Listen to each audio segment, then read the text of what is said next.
شیطان کن کن لوگوں کو وسوسہ کرتا ہے؟ کیا انبیاء کو بھی وسوسہ کر سکتا ہے؟ اور شیطان کے وسوسے سے کیسے بچا جائے، جاننے کی کوشش کریں گے آج کے ایپیسوڈ میں۔ ناظرین کرام، سلام علیکم۔ تفسیر نور کے اس قرآنی سفر میں آپ تمام قرآنی دوستوں کو پھر سے خوش آمدید عرض کرتے ہیں۔ آج ہم سورہ مبارکہ اعراف کی آیت نمبر 200 کی تفسیر کے ساتھ حاضر ہوئے ہیں، تو چلیے چلتے ہیں آج کی آیت کی تلاوت اور ترجمے کو سنتے ہیں۔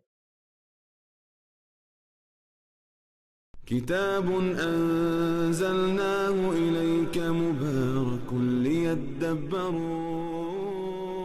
آياته وليتذكر أولو الألباب بسم الله الرحمن الرحيم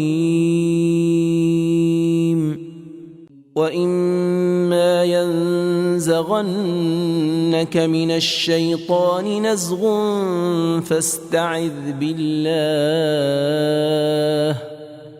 إنه سميع عليم۔ اور اگر شیطان کی طرف سے جوش دلانے کی کوئی کوشش ہو تو خدا سے پناہ مانگیں، یقیناً وہ بڑا سننے والا، بڑا جاننے والا ہے۔ تو یہ تھی آیت کریمہ کی تلاوت اور اس کا ترجمہ۔ جاننے کی کوشش کرتے ہیں مفسر نے اس آیت کے ذیل میں کیا نکات بیان کیے ہیں۔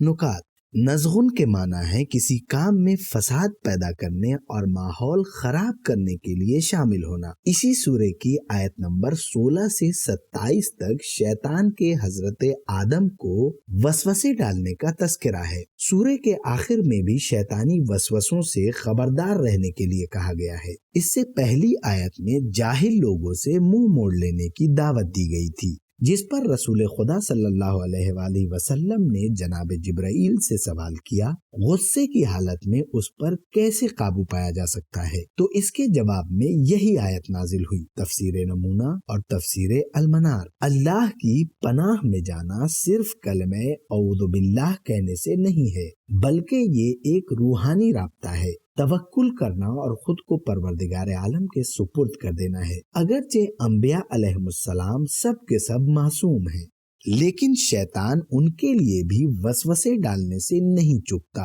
چنانچہ یہ آیت فرماتی ہے وَإِمَّا يَنزَغَنَّكَ مِنَ الشَّيْطَانِ نَزْغٌ، یا یہ والی آیت وَكَذَلِكَ جَعَلْنَا لِكُلِّ نَبِيٍّ عَدُوًّا شَيَاطِينَ الْإِنسِ وَالْجِنِّ، سورہ انعام آیت نمبر 112۔ یہ آیات انبیاء کے مخالفین کے بارے میں بتا رہی ہیں۔ انبیاء کے کام کی قدر اور ان کی عظمت بھی اسی میں ہے کہ انسانی تقاضے رکھنے کے باوجود اور شیطانی وسوسوں کا سامنا کرنے کے باوجود صالح باتقوا گناہوں سے دور ہیں۔ حقیقت میں شیطان اپنے وسوسوں کے ذریعے تمام انسانوں کو گمراہ کرنا چاہتا ہے، لیکن اللہ کے مخلص بندوں کے مقابلے میں شکست کھا جاتا ہے۔ قال فبعزتک لأغوینہم اجمعین الا عبادک منہم المخلصین، سورہ صاد آیت نمبر 82 اور 83۔ تو ہم نے آیت کریمہ کے نکات سے واقفیت حاصل کر لی ہے۔ اب بڑھتے ہیں آیت میں بیان کیے گئے پیغامات کی طرف۔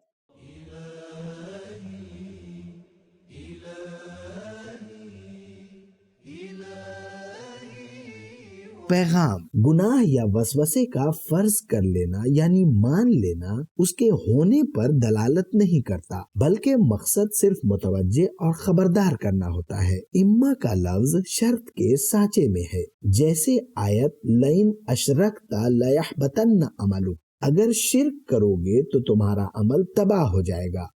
نمبر 2، شیطان وسوسہ ضرور کرتا ہے۔ ینزغنک تاکید کی نون کے ساتھ بیان ہوا ہے۔ نمبر 3، شیطانی وسوسے مسلسل ہوتے ہیں۔ ینزغنک فعل مضارع استمرار کی علامت ہے۔ نمبر 4، شیطان کے چھوٹے سے چھوٹے وسوسے سے بھی غافل نہیں رہنا چاہیے، لہٰذا پناہ بھی اللہ تعالیٰ سے مانگنی چاہیے اور خود کو اس کے سپرد کر دینا چاہیے۔ نمبر 5، تمام انبیاء معصوم ہیں اور ان کے معصوم رہنے کا ایک راستہ خدا سے مدد طلب کرنا، اس کی طرف متوجہ رہنا اور اسی سے پناہ مانگنا ہے۔ نمبر 6، خداوند عالم سے مدد مانگنا اور اس سے پناہ مانگنا شیطانی وسوسوں کا بہترین علاج ہے۔ نمبر 7، انبیاء کرام کو بھی خدا کی مدد اور پناہ کی ضرورت ہوتی ہے۔ نمبر 8، خطرے کے وقت خصوصی ہوشیاری اور چالاکی کی ضرورت ہوتی ہے۔ نمبر 9، چونکہ شیطانی وسوسے مختلف انداز اور مختلف صورتوں میں ہوتے ہیں، لہٰذا پروردگار عالم سے پناہ طلب کرنی چاہیے، جو کہ کمال اور خوبیوں کی تمام صفات کا مالک ہے۔ باللہ فرمایا گیا ہے، بالغنی یا بالعلیم وغیرہ نہیں فرمایا گیا۔ نمبر 10، اس خدا سے پناہ طلب کرنی چاہیے جو سنتا بھی ہے اور جانتا بھی ہے، ظاہری اور باطنی مسئلے کو بھی جانتا ہے، لہٰذا بتوں یا کسی اور چیز کی پناہ بے فائدہ ہے۔ تو ناظرین، آج کے ایپیسوڈ میں ہمیں یہ معلوم ہوا کہ شیطان سب کو وسوسہ کرنے کی کوشش کرتا ہے، حتیٰ کہ انبیاء کرام کو بھی۔ کوئی بھی اس کے وسوسے سے بچ نہیں سکتا مگر جو اللہ کا خالص بندہ ہو۔ اللہ کے خالص بندے ہی شیطان کے وسوسے سے نجات حاصل کرتے ہیں، اور شیطان کے وسوسوں سے بچنے کا واحد راستہ اللہ کی پناہ ہے اور اللہ سے مدد کا طلب کرنا ہے۔ اسی راستے پر چل کر انبیاء کرام شیطانی وسوسوں سے نجات حاصل کرتے ہیں، اور مخلص بندے اسی راستے پر چل کر اپنے آپ کو نجات یافتہ قرار دیتے ہیں۔ تو اس رمضان سبیل قرآن کے ساتھ قرآن پڑھیں بھی، قرآن سمجھیں بھی۔ ملتے ہیں اگلے ایپیسوڈ میں، تب تک کے لیے شکریہ، خدا حافظ۔ سبیل قرآن، قرآنی سماج کی پہچان۔